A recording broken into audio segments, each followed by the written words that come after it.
Charles, how are you? I'm very well indeed, and it's great to be talking to you.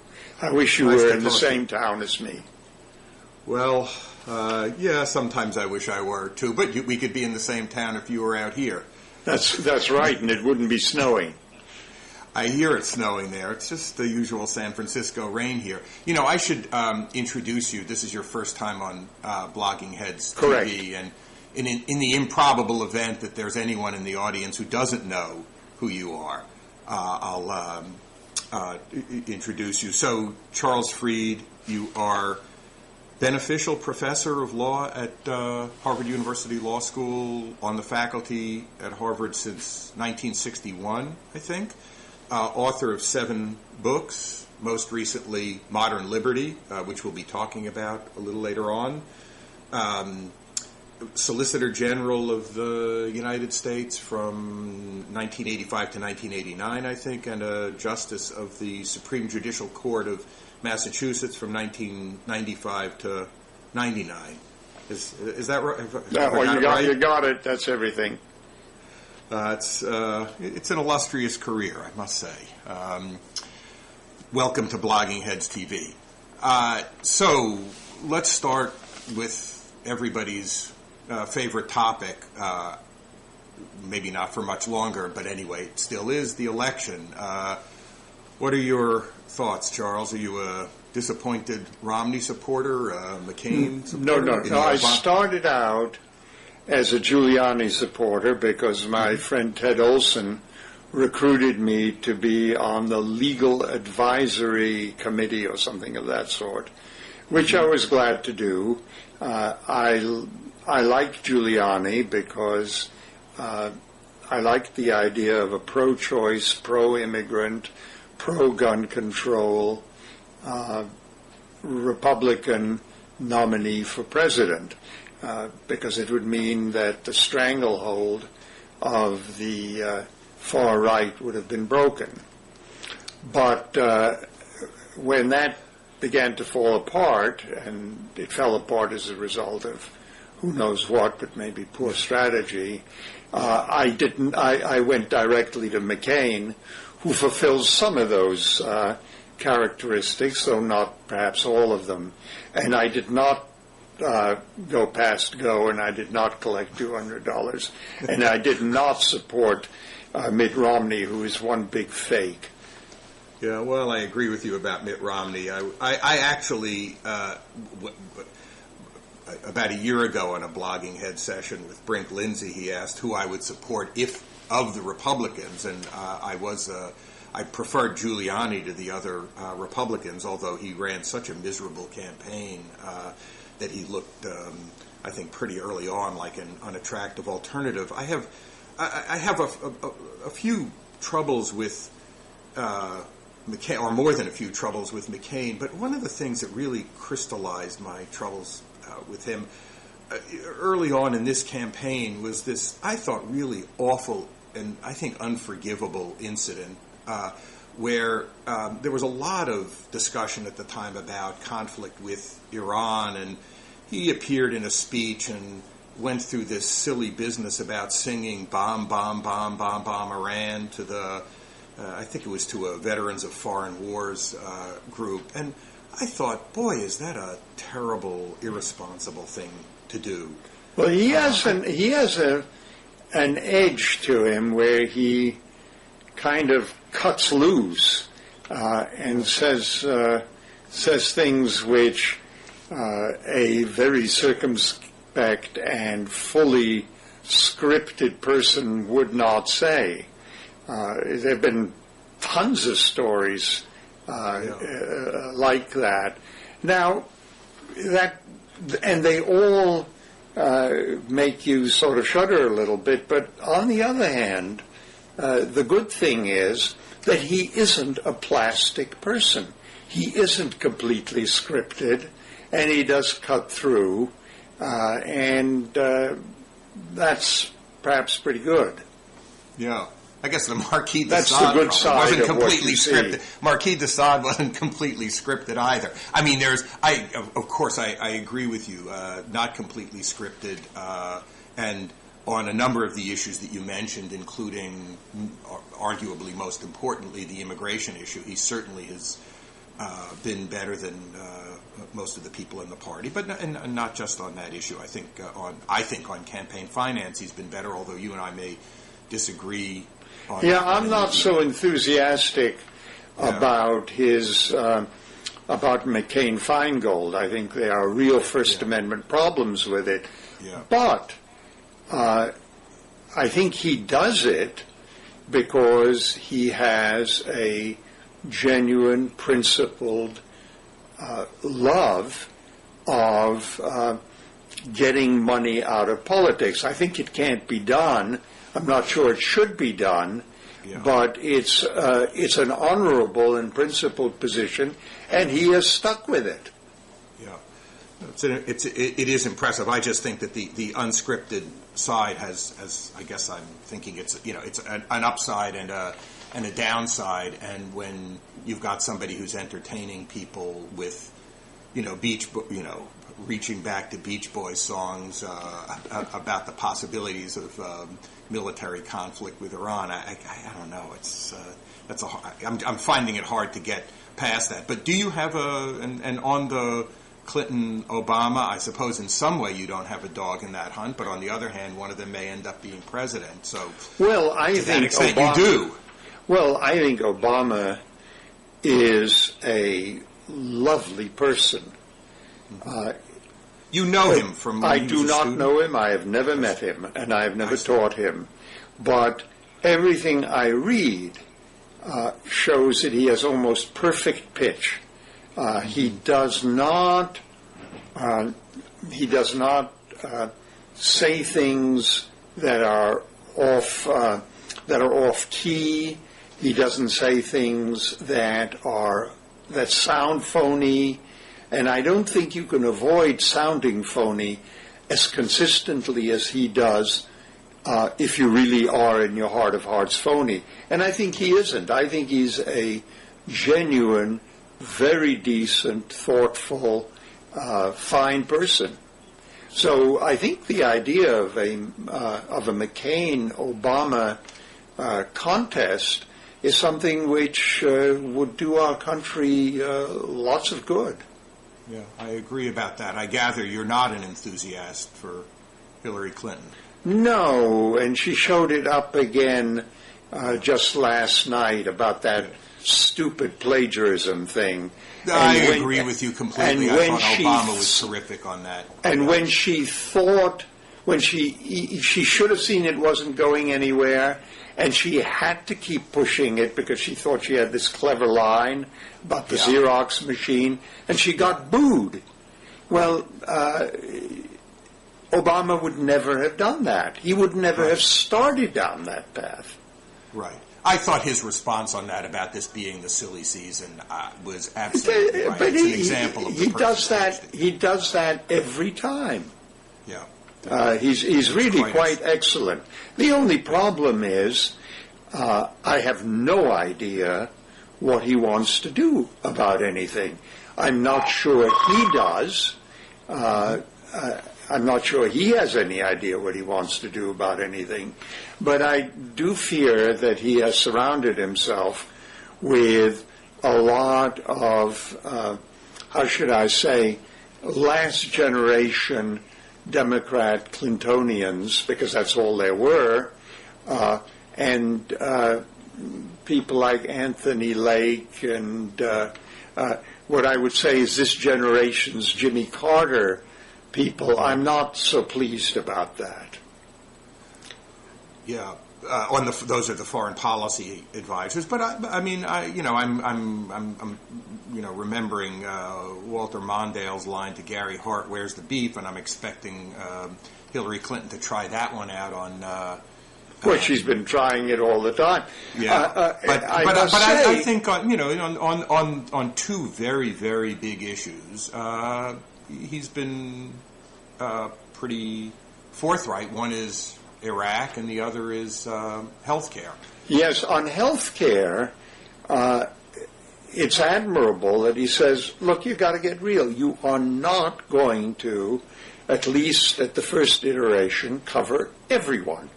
You can't do it. And I'm sure he's right. And he's just being honest. Yeah. Well, it's... Being honest is not her long suit. No, it's not. I mean, I think she would... I have not been a Clinton supporter. I was actually an Edwards supporter, but always with some enthusiasm about Obama. I think she's a...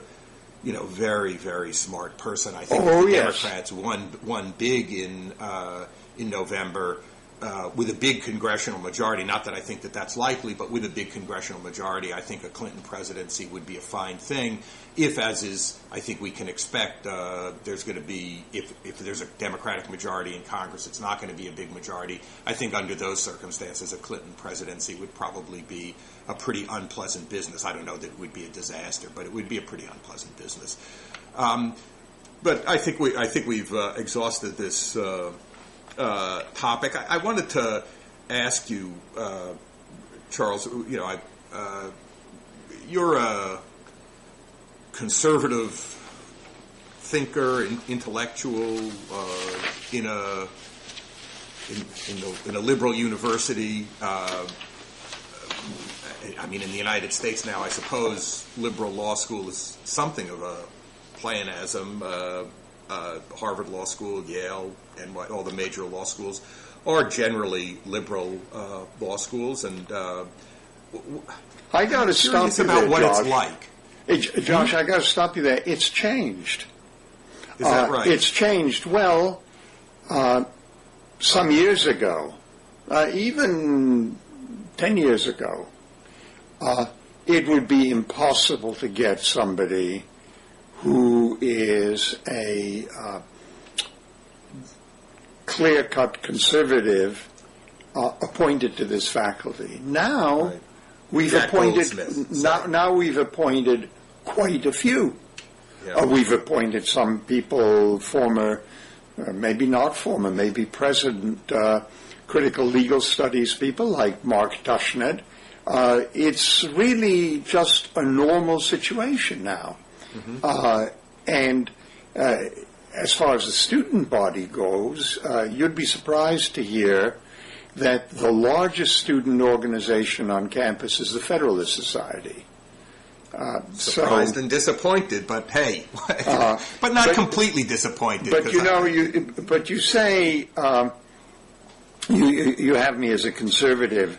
I've always, among my friends and maybe not so friends, on the conservative side, been known as something of a squish.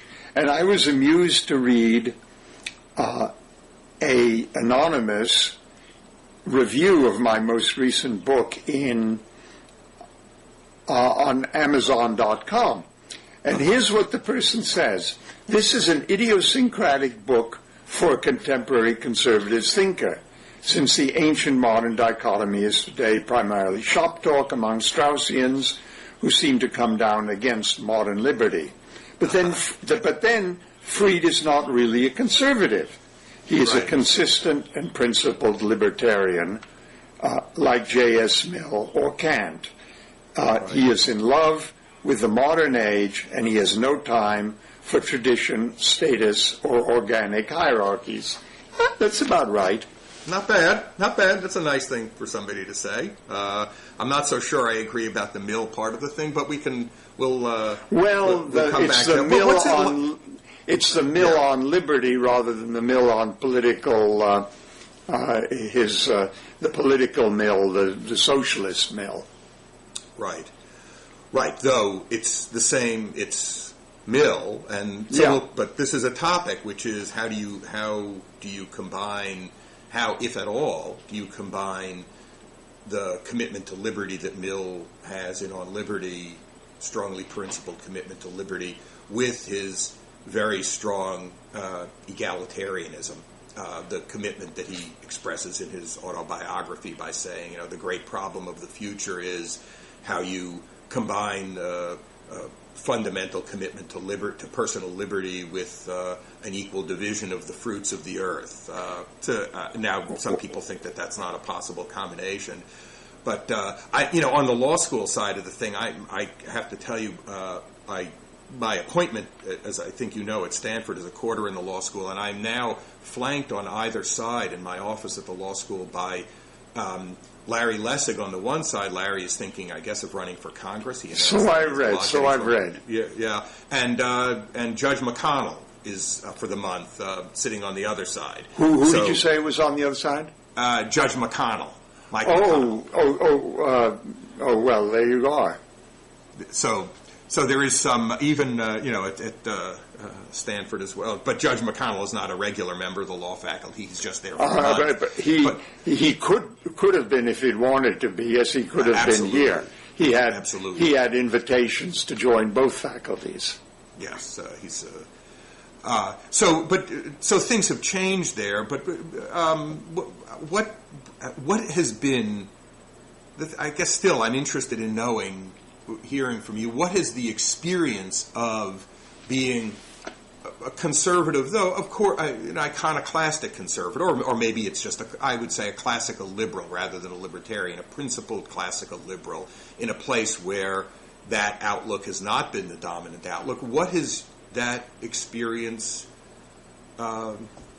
been like for you? Well, it was pretty rough, I would say, in the late 70s, early 80s, where the left was hard on the march and strongly dug in. And the students seemed to be going along with that. It's, for the last 10 years or so, been quite different. And since Dean Cohen has been dean, it has been entirely different. Now, it's just not an issue. Just not an issue. This place is like the rest of the world. Yeah, well, I'm not that surprised. I mean, I've always thought myself, even though I fully understand the point that universities, and university faculty in particular are more liberal than the rest of the population. Even in economics departments, there are about 75% registered Democrats. Well, the comical thing about university faculties and law school faculties is they think that they are ahead of the times. In fact, they're about 10 or 15 years behind times. They are more caught in a time warp. And that's not surprising because of the institution of tenure. They do not, tenure insulates them from the ordinary pressures of politics, public opinion, and just the atmosphere that there is in the country. It does not insulate the students. The students do not have tenure. And so now that Harvard is now that Harvard Law School is joining the rest of the world and is a more, I don't know, centrist or more balanced institution. So this is a kind of 15-year time lag in response to the changes in the politics of the country, or 20-year time lag? That's what I think. And it's not surprising because these students, since they do not have tenure, know that they're going to make their way in the world as it is. And unless they are thoroughgoing revolutionaries, which they've never been, the world as it is not the world that some of the faculty is caught in, the time warp they're caught in, and there isn't all that much to drag them out of it. Let's talk a little bit, Charles, about your book. I have a copy of it here. You can't see, but I'll hold it up for the viewers. It's got a very nice cover. I designed that cover. Yeah, very. Is this the hard cover? Is this the hardback copy? This is the hard. Yes, this is the hardback. Yeah, well, that lovely cover, I'm afraid, has not made it onto the paperback. Well, that's the big trade-off. You're probably selling a few more copies in paperback than you are in hardback. But it's, I have to say, I think it's, think people who are listening to this conversation would, would enjoy the book and benefit a lot from reading it. It is a very thoughtful and engaging book about a very fundamental set of political philosophical issues. And as a philosopher, when I say it's philosophical, I'm using that as a term of praise, not as a No. I take it to be that. Yes. So the book is called Modern Liberty. Why don't you, maybe you could explain. Well, yeah, Modern Liberty, of that title. It comes from a famous dichotomy which the French thinker, well, I guess Swiss French, Benjamin Constant came up with the liberty of the ancients and the liberty of the moderns. And the liberty of the ancients he identifies as the liberty of a community to govern itself free from the imposition or domination by outside forces. The liberty of the moderns, he recognized, is quite different. The liberty of the moderns is the liberty of individuals to lead their own lives free as free as possible from the constraints of the community, democratic or not democratic. That's the liberty of the moderns. And I think that's what we think of today when we think of liberty. It's individual liberty. Yeah. And why write a book on, why write a book on modern liberty rather than a book on liberty, including both ancient and modern liberty? The intent is not to, I assume that the intent is not to disparage the importance of ancient liberty. Well, ancient liberty is not much of an issue in the kinds of countries and societies to which one's likely to address oneself. All reasonable regimes, whether it's Japan or North America or Europe, are democratic regimes, and nobody thinks, and they do not think of becoming or are tempted to become anything else. So ancient liberty is more or less can be taken for granted. It needn't be debated. It needn't be an issue. What is an issue, and an urgent one, is modern liberty, is the position of the individual in these prosperous North Atlantic, and I include Japan in that, democracies. And so you don't think that there is any live threat to democracy? Not in the countries I've described, no, not for a moment. And that's because you're thinking of democracy as a matter of having regular competitive elections. So regular competitive elections and a sense of restraint about what will be done, a genuine sense of decency about how they conduct themselves, and that's just not an issue. So to go back to something that we talked about earlier, briefly in the connection with Senator McCain and his convictions about campaign finance. So you said rightly that this is a genuine principled conviction on his side, that there's a large worry about the intrusion of large sums of private money into politics. I wouldn't presume to put words in the mouth of Senator McCain, but I would imagine that he thinks, and certainly other people think, that the kind of threat that represents is a threat to democracy, not a threat to holding regular competitive elections, but a threat to the values of political equality and self-government by equal citizens. Democracy stands. And there is something to it. You'd have to be you'd have to be in the grips of a theory to deny that that's a real problem. It is a real problem. My difficulty is that I don't think the solutions that have been come up with, that people have come up with, work. And the most dramatic example of it is that is the case of the media. Both the original campaign finance reform and McCain-Feingold very specifically exempt the media. Well, I think that's bizarre, because Rupert Murdoch, to take an example, can inject endless amounts of money on one side of every political debate, and so can Punch Sulzberger, and more he does. I mean, the New York Times is spun out of control, in my opinion, although it's the only newspaper I read regularly.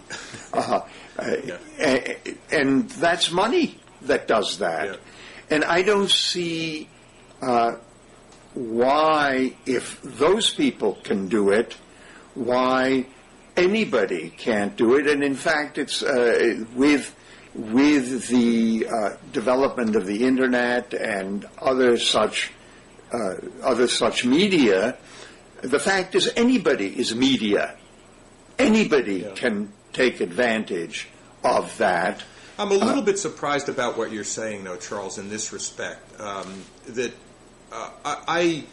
think we are, at one level, we're in agreement that there are two.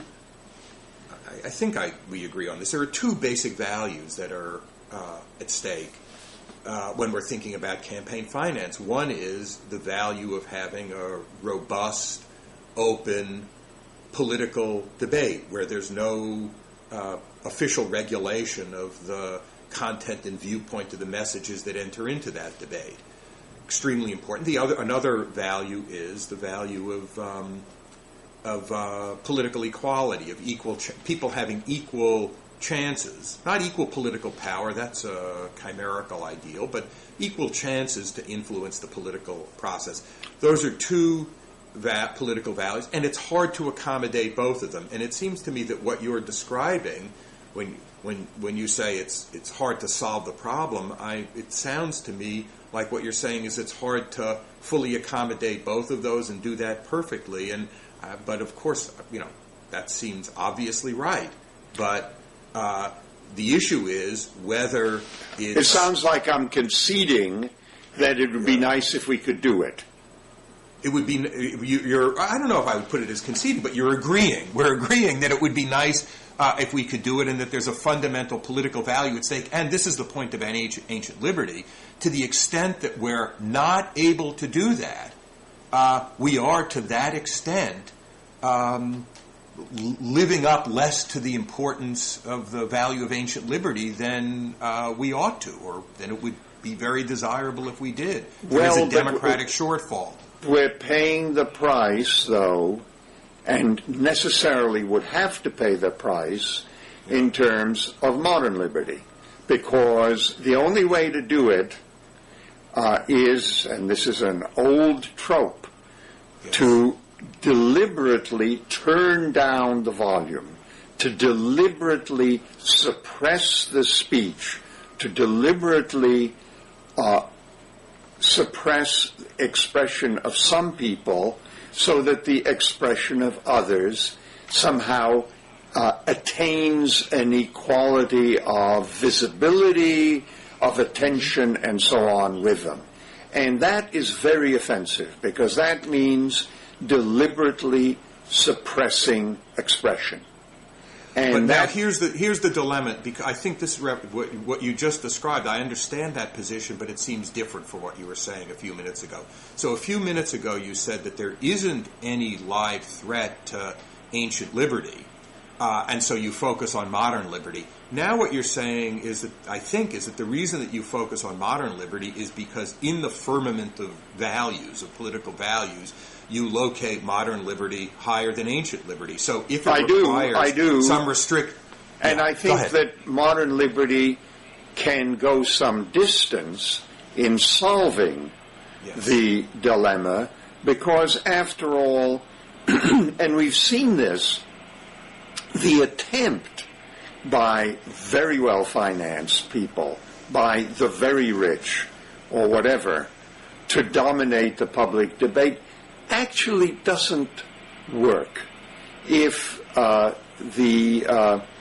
you have a society which is truly free, and here I would have to add a caveat, and a reasonable one, if we're talking about the North Atlantic democracies, so we have societies where there's considerable disposable income everywhere, I don't think anybody is rich enough to destroy ancient liberty. The combinations of people using, and ingenuity of people using modern liberty can come a long way in solving the dilemma. Look at Barack Obama himself. This is what we started with. He had considerably fewer resources, and he was able to marshal large numbers of small contributions, which end up being quite good enough. All you need.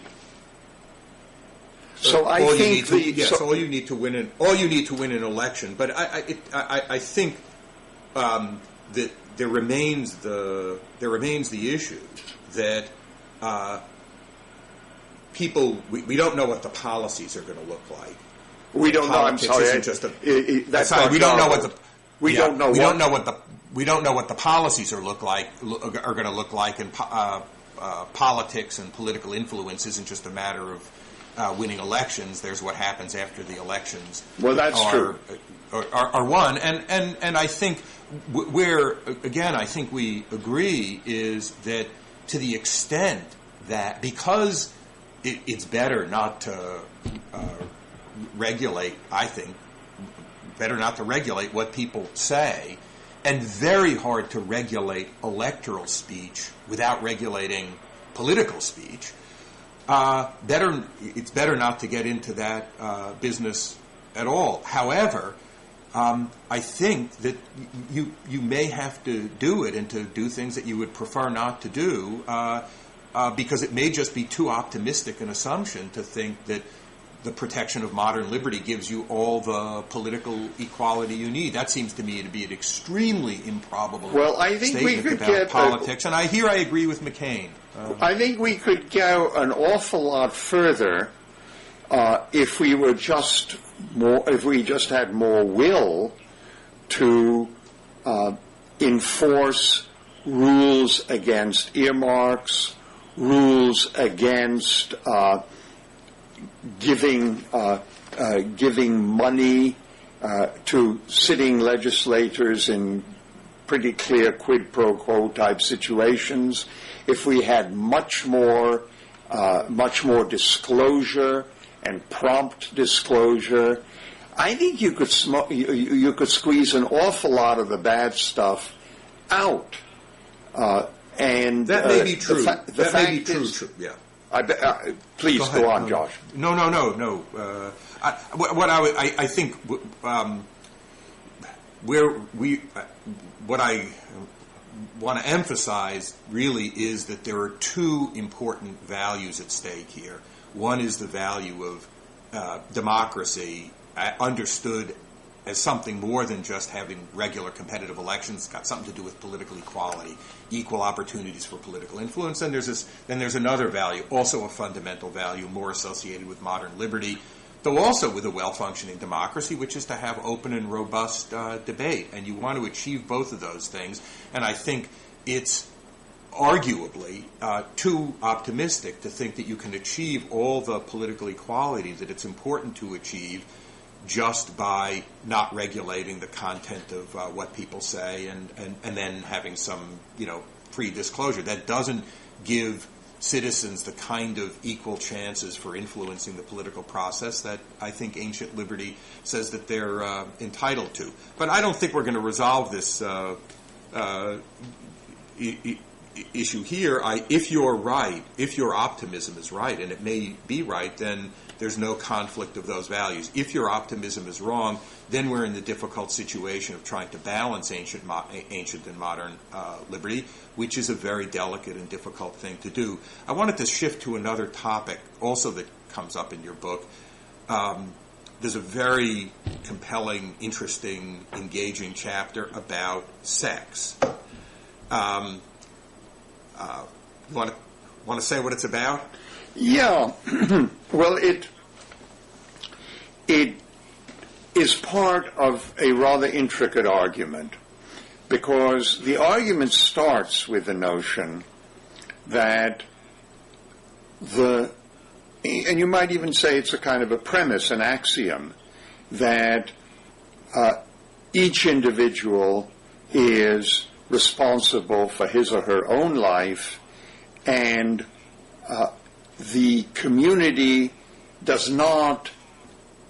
should not try to interfere with that beyond doing two things: preventing the person trying to lead his own life from interfering with other people living their lives, and here's where I part company with some of my so-called conservative friends, and providing a certain set of more than minimal resources to people so that they realistically can make material choices, whether it's be education, social safety net, all of that. Okay. If I could just interject a word here, just to underscore the importance of this point. I mean, there's in our the work of our late friend and really a teacher of both of ours in different ways, John Rawls. He distinguishes between liberty and the worth of liberty. That's right. He thinks you want to make sure that you protect everybody's basic liberties, but also that it's a fundamental requirement of justice to ensure that there's a reasonable worth that people's liberties have. But not. One shouldn't be driven to the point of somehow insisting that it be an equal worth, because that's a will-o'-the-wisp. And the attempt to do that, and there are attempts to do that, cannot go forward without severely limiting the content of liberty. That's another one of our dear and regretted friends, who was probably also a teacher of both of ours, Bob Nozick, I think demonstrated that pretty well too. Yes. So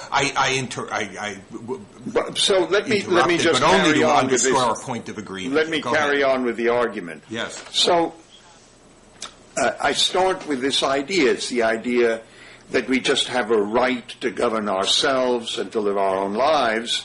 But then I have to recognize, and my friends on the left and some on the right indeed keep rubbing my nose in the fact that, well, all right, but how do you draw the boundaries of that? How do you establish when a person is or is not interfering with another? And that gets you into some notion of rights. And I come up with a metaphor that each of us moves in what I call a rights bubble, which is a kind of multi-dimensional, n-dimensional set of boundaries, the crossing of which count as interference. But, as my friends on the left and the right say, well, who draws those boundaries? Where do you get them from? Isn't it the law that draws those boundaries? Isn't it the state that draws those boundaries? And if that's right, then my whole argument collapses, because then the extent of this individual liberty depends on the state rather than the state being the protector of individual liberties. So that's the argument, and actually that's the central argument which I try to wrestle with. And I don't think I've wrestled it to the ground, but I think I've made some progress. And I don't pretend that I've wrestled it to the ground. I start with the idea that, well, surely you'll give me liberty of the mind, that thought and speech one to the other are things which we can define as part of this rights bubble without depending on the state to draw all of the perimeters of it. Now, you can get awfully fancy and technical and say that there's some state regulation in there after all, and there surely is. But centrally, that's something which the state does not have to draw the boundaries of. And it is crucial.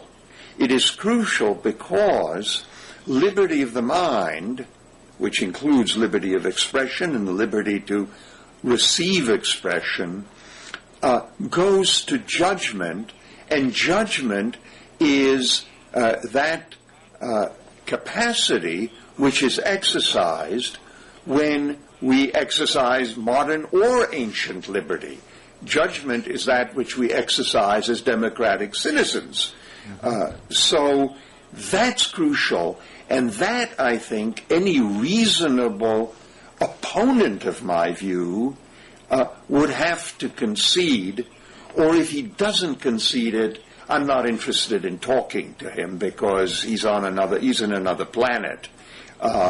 Okay, or unfortunately not on another planet. Well, yeah, but you see what I mean. I know what you mean. Yeah. Okay, so we're there, and then I say, but okay, and here I follow a line which is Mill's, but before it was Mill's, it was Kant's, and indeed von Humboldt's, from whom Mill quite explicitly copied in On Liberty. In fact, he cites him, but nobody reads von Humboldt. Everybody reads Mill, but I think von Humboldt is deeper, more Kantian than Mill. Never mind. The point is that, okay, this is our judgment, but we're not just minds. We are embodied minds. Now, surely the same principle which leads you, or at least an extrapolation, an easy extrapolation, from the principle which leads you to affirm the liberty of the mind, would say that if we could state a place where our bodily impingements, because after all, the mind causes us to act, it causes us to move, it causes us to gesture, to speak. If we could go beyond the actual envelope of speech and thought to the body, can we not find some place where important extensions... I'm afraid I'm losing you, Charles. Losing my ideas or my... No. The ideas I'm following like it's the sound. He's losing the sound. Can you hear me now? Yeah, that's a little bit better. Okay, I'll just try to. Wait a second. Let's get the sound. Let's try to get the sound. Yeah. Okay, is that better? I think that is better. Yes. Okay, good. Well, stand by. Wait a second.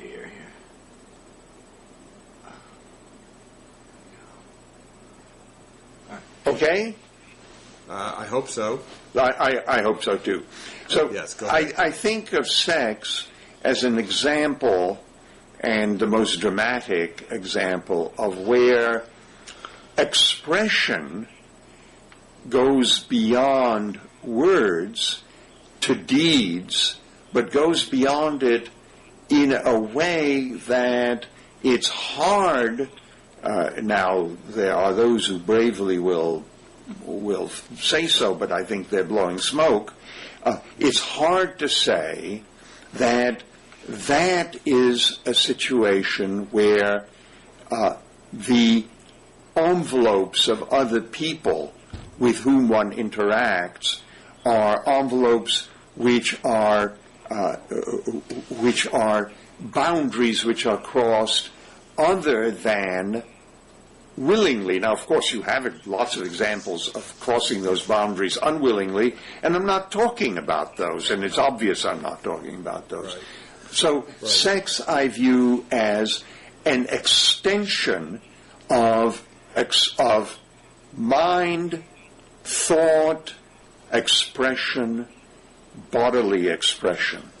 And that's why I focus on it, and that's why I draw a bead on people who want to limit that, because in limiting it, it shows that the arguments that they would use are arguments which can't stop at sex, but must go all the way to other forms of expression and mind. Is there a difference just to understand the line of thought, is there a difference between the line of argument that you're developing here, which is that sex is sort of the bodily expression of a kind of freedom of judgment, right, that's associated with freedom of mind, and the line of thought that seems to be at work in the maybe in the case of Lawrence v. Texas, the 2003 case where the Supreme Court said that the state can't be regulating sexual activity, where the emphasis seems to be more on the importance of the choice of intimate relationships. It's not about the extension of freedom of judgment to movement of the body as if sex were like doing a kind of dance. Of course, when I teach this subject in First Amendment and constitutional law, I say it is a kind of dance. It's very close dancing. Dance is expression. Right. So you're thinking of it as a kind of expression in which the fact that it's an intimate relationship, a relationship to another person, the fact that it's a chosen form of intimacy doesn't really matter so much as that it's a chosen... Of course it matters. It matters because in much the same way that a communication to another person, to say freedom of thought and freedom of speech without considering the person spoken to, is to miss half the point. So expression is, spoken expression is expression to somebody. It is received expression. If we could not receive expression, if we could not receive the thoughts of others, our own freedom of thought would be rendered meaningless. And so this is a very close extrapolation of those thoughts.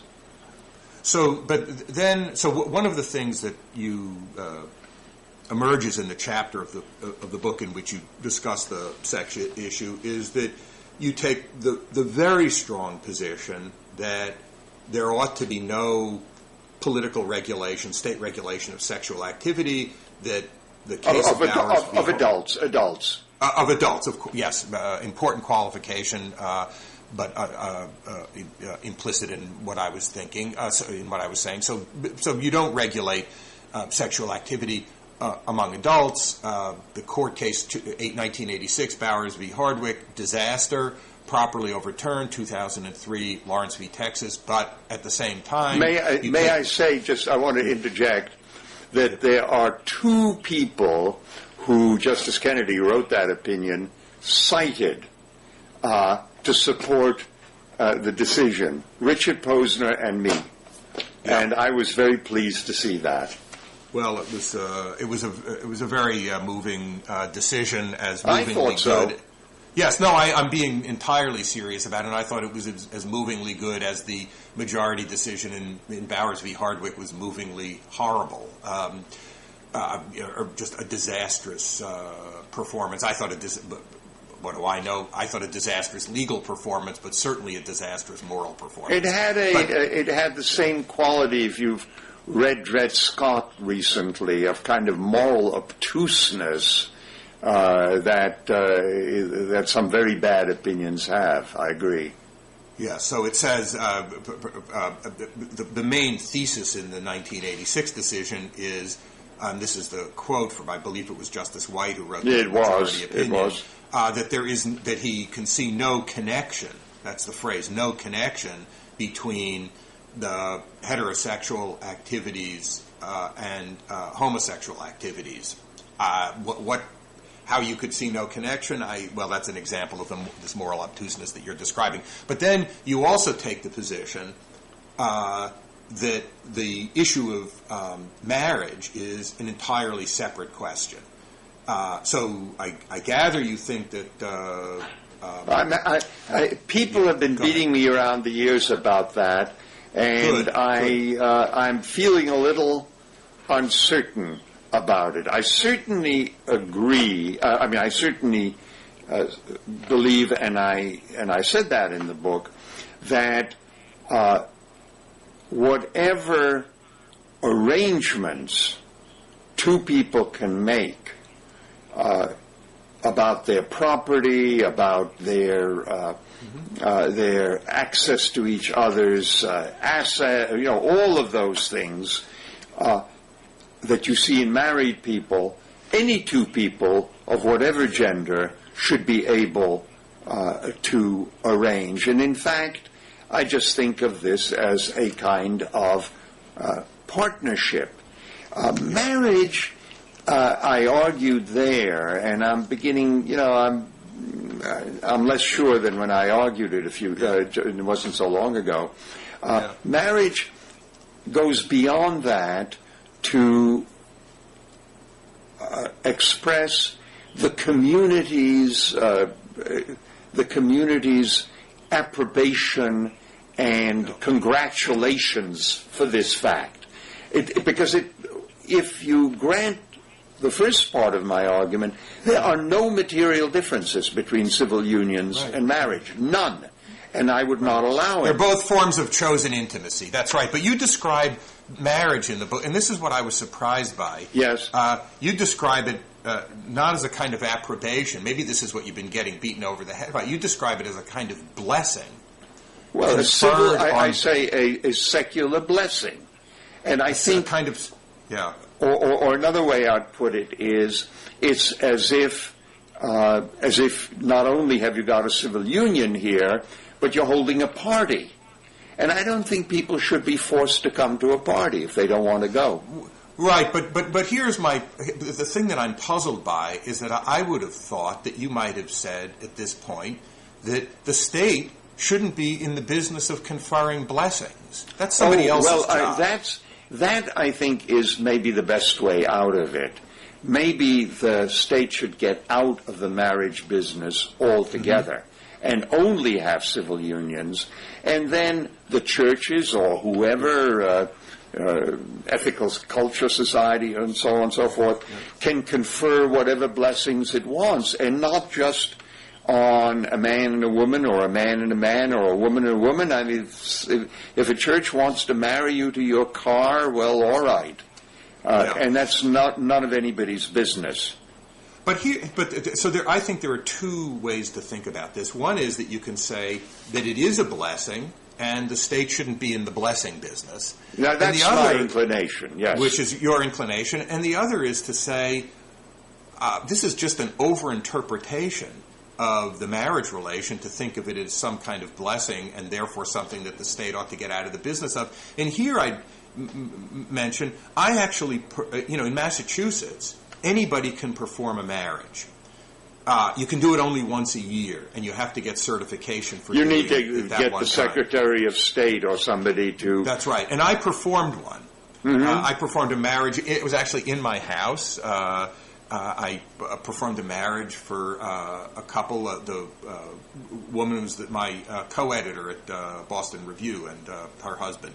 And the thing that struck me about the Massachusetts policy that anybody could perform a marriage was that it really was suggestive of a very deep truth about marriage, which is that marriage isn't a blessing in an exalted sense that requires some special, religious body or something like that to confer it.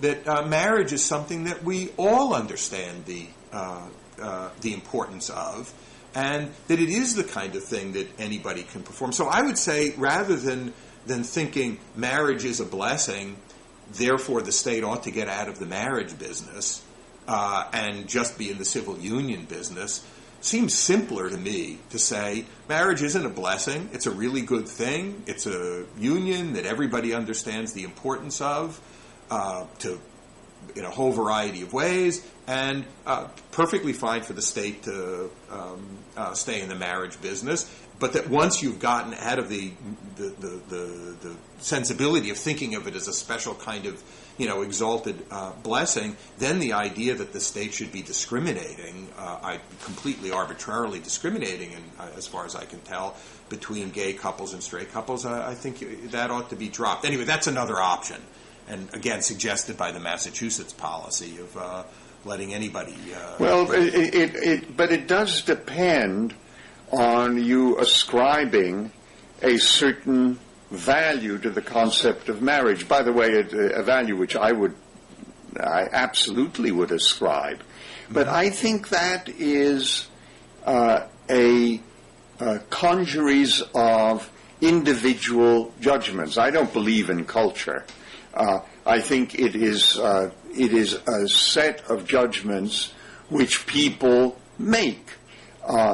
And they make them together, and it's a majority judgment. A lot of people don't make that judgment, and you can look at various countries, Scandinavian countries, increasingly Western Europe. They don't make that. They don't make that judgment. They scorn it, in fact. Now, perhaps they're wrong to scorn it. I'm inclined to think so. But I'm afraid I'm losing you again, Charles. I think I'm agreeing. I'm hearing about every third word, and I'm agreeing with every one of them. But I'm not. What? Can you hear me now? Still a little fractured. Oh well, now that's good. I'm afraid I don't know what to do about it. No, now you're good. Now I'm good. Okay, well, you were expressing skepticism about the idea of culture. Well, yeah, I don't like the word culture because it has this idea of something which transcends individuals. I think it was Goering who used to say, when I hear the word culture, it makes me want to reach for my gun. I have much the same feeling, but for quite different reasons. Yes, right. There's not much. I think there is the invocation of culture is, to quote Oliver Wendell Holmes talking about William James, said, turning down the lights to make room for religion. Well, that's why I was worried about your bringing in the idea of there being a blessing at this point. Perhaps that's an unfortunate term. Yeah. Well, but I don't mean to be acting like the modern literary critic and making too much out of the use of a single term in isolation. Right. But it seemed to me that it was the reason I'm pressing on it was that it seemed to me that it was doing a lot of work in your effort to draw a distinction between the regulation of adult sexual activity and marriage regulation, particularly because you didn't avail yourself, I think quite properly, and I'm sure self-consciously, didn't avail yourself of arguments to the effect that it was reasonable to believe that same-sex couples were bad for kids. And so I think there's no evidence of that. Yeah. So I was pleased to see that. But then if you don't have that, then it seems to me that you need to introduce some kind of exaltation, publicly conferred exaltation, and in a book that is, as a general rule, complete. Do you really think about Ségolène Royal and poor man, his name has gone out of her longtime lover, and they had 4 children, I don't know that those 4 children were viewed in any different way than 4 children of a couple which subsequently divorces. I think it's very variable. Right. It's very variable, but for that reason, I'm a little bit suspicious about. I worry that the introduction of the idea that it's a particularly exalted status serves as a guise, a kind of turning out the lights guise under which prejudice enters. And I'm not saying that that's true about you individually. No, but I think guess of argument it comes back to liberty. What offended me about the Massachusetts decision was that it was 4 people telling everybody else in the state what they're supposed to be celebrating. Now, I have nothing against 4 judges, 4-3. It was a 4-3 decision. Yeah. I have nothing against judges 4-3 telling people what rights they should respect. Yeah. But it does bother me a little bit to say that they've got to salute something. And I thought that's what, and I thought that was the tenure of it. Well, the problem is that I think that I understand that line of thought, and I can understand it in 2 ways. One, which I think is suggested in the book, is a kind of ancient liberty argument, that this is something, that it's an exalted status, and it's an exalted status that should be conferred through democratic process, and that this was an offense against democracy. And that seemed to me to have a different tenor from the arguments in a great deal of the book. What you're saying now, I think, is very much in keeping with a line of thought that you develop in the book, and which is that there's something. Go ahead. Well, I'm glad. I'm glad that you I'm glad you gave me a chance to sharpen it. That's what I found offensive about. I am getting gestures from our producer that we've got to wrap it up, so I pass those on to you. We should wrap it up. I'm enjoying it and hope we can continue it another time. I'd like it very much. Okay, good to talk. Thanks so much, Josh. Bye-bye. Thank you, Charles. Bye-bye.